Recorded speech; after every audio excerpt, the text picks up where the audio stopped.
Yo nací en el Mediterráneo porque a los pocos meses de mi vida yo estaba en una playa, ¿no? Antes de que llegara la guerra, yo tenía 2 meses y estaba en la playa. Quiero decirte que ese mar Mediterráneo estaba ya en mi inconsciente. Mi cerebro en ese momento no era más que una especie de un bulbo que es agua y azúcar, ¿no?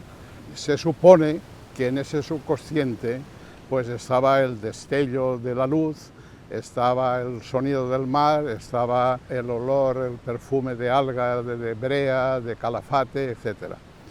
Yo me imagino que ese subconsciente en el fondo eran los cuadros de Sorolla.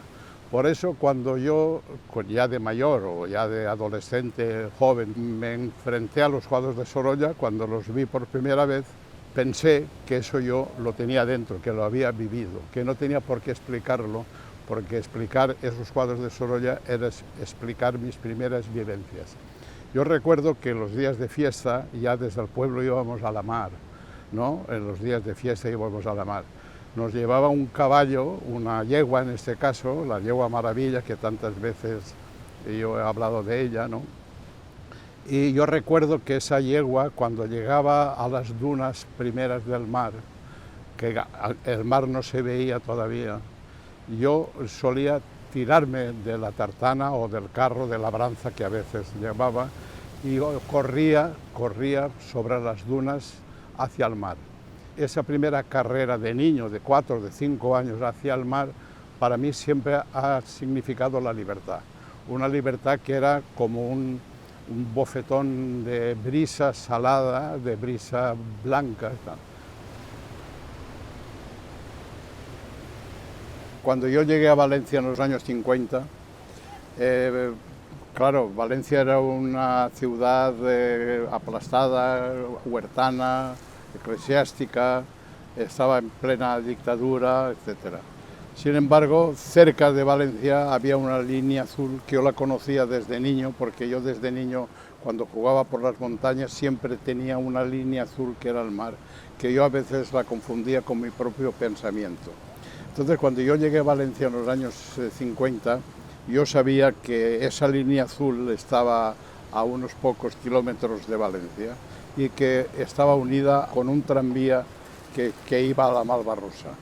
Para mí, un momento iniciático en mi vida fue tomar ese tranvía que te llevaba a la libertad, a aquella línea azul en que todo era posible, porque bastaba con ponerte un bañador en las arenas, en el balneario de las Arenas, para sentirte un héroe, ¿no? Y subir al trampolín, etc. Ese mundo de esa felicidad, digamos, del pequeño burgués y la vida dura de los marineros, bueno, estaba unido por un tranvía. Ese tranvía es el viaje del héroe. Es decir, un héroe tiene que hacer un viaje para demostrar que ha llegado a la edad adulta y que es fuerte para poder reproducirse. Yo creo que el viaje del héroe en Valencia siempre ha sido ese tranvía azul que te llevaba a ese mundo soñado de Sorolla.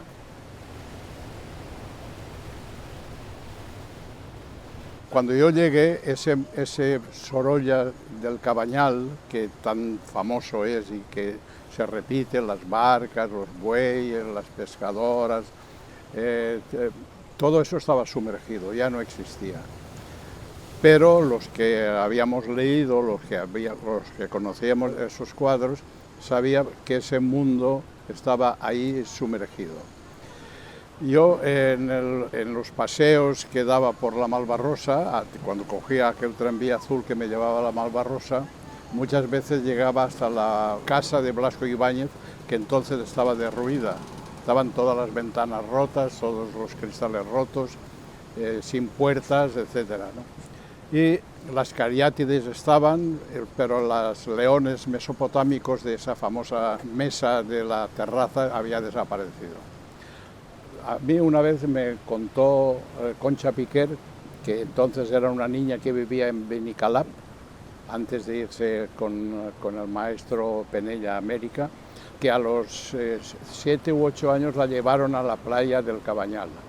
y que ella había visto allí a un pintor que la gente lo admiraba mucho, que era pequeñito, más bien macizo de cuerpo y tal. Y bueno, y es una sensación esa del Cabañal sumergido que hemos tenido todos los valencianos. Allí estaba ese Sorolla del mar, del Cabañal, el Sorolla más famoso, de esa lucha del mar.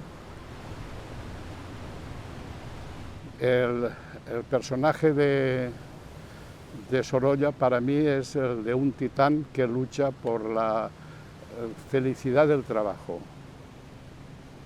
Sorolla siempre está pintando gente que trabaja aquí. En el mar Mediterráneo, en el mar del Cabañal, es un mar que la gente está trabajando. No es el mismo Sorolla de Zarauz, donde Sorolla pinta a la gente paseando. Aquí no. Él tuvo una vida muy paralela a Blasco Ibáñez cuando ambos coincidían en aquel momento de la Malvarrosa de los años primeros del siglo XX, en que allí confluían unos veraneantes burgueses que normalmente eran tenderos enriquecidos y botiguers de Valencia, convivían con los pescadores que vivían en barracas.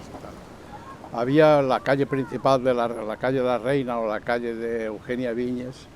Allí había unas casas de tipo colonial. Por las tardes se oían pianolas, ¿no?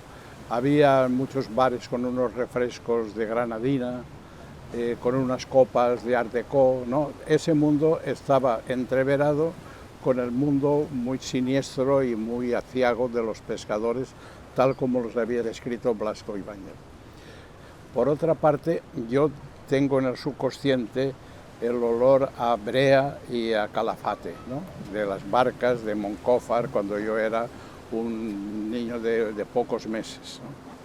Pero yo a veces pensaba que Sorolla, allí en el Cabañal, montaba unos cinglaos para tamizar la luz violenta y que yo me imaginaba que esa brisa salada, ese olor a alga que produce el choque de la ola contra la arena, estaba también imbuida con los aromas o con los olores de los tubos de pintura que huelen muy fuerte y además con el agua ras. Y mezclo yo a veces imaginariamente me imaginaba que ese olor a brea de mi infancia era como ese aguarrás, digamos, de los cuadros de pintura que estaba en ese momento Sorolla pintando. Cuando yo me he enfrentado a la pintura como vivencia, a la pintura de Sorolla, no he visto más que una lucha de este pintor para sacar del mar la luz blanca que en el fondo tiene una connotación negra, ¿no? De tan blanca es negra.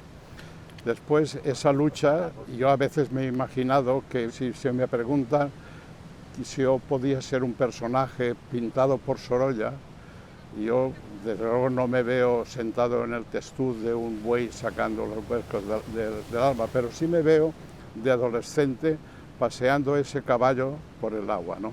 Porque eso yo lo he visto muchas veces de los labradores que cogían cubos de agua y echaban sobre los ijares de tal. Y veía también la espuma, las esquirlas de espuma, que eran como chispas brillantes. Yo no podría ser ese pescador que va sentado en el testuz de un buey sacando las barcas, pero sí podría ser aquel niño que se bañaba, aquel niño desnudo que aquí en Javea se bañaba por aquí, en este mismo lugar donde estamos ahora. Al fondo, el cabo de San Antonio, y sobre todo me veo en ese cuadro magnífico que es el niño botando un pequeño barco, un pequeño balandro de papel. Yo eso lo he hecho muchas veces, en plena posguerra, por ejemplo, y yo lo hacía con un papel de periódico, ¿no? Normalmente montaba ese barco en un papel de periódico. Y ahora me imagino que ese papel de periódico llevaría unas noticias aciagas después de la guerra o incluso de la propia guerra. Cuando tú ves un cuadro de Sorolla, yo siempre decía, bueno, ya lo he visto, esto yo lo he sentido y lo he vivido.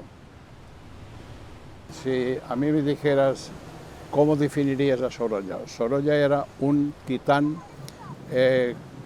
un trabajador nato, en que concebía que la gloria, el éxito y la felicidad se derivaba del trabajo. Entonces yo de lo que más admiro de Sorolla es esa capacidad de pintar la superficialidad de las cosas, pero una superficialidad que implica el meter el sol dentro del agua, hacer que dentro del agua el sol resbale sobre un cuerpo desnudo. Yo creo que Sorolla pintaba la superficialidad de las cosas y en eso yo coincido que lo más profundo, como decía Paul Valéry, lo más profundo que existe en el ser humano es la piel, es lo superficial, pero a la vez sacar de esa superficialidad toda la profundidad que contiene. Y si tú ves esos cuadros de Sorolla aparentemente tan fáciles, con una mano tan maravillosa para pintar con un solo brochazo una expresión de felicidad, por ejemplo, yo creo que pintar la superficie de las cosas es lo más difícil que hay, y eso Sorolla es un maestro.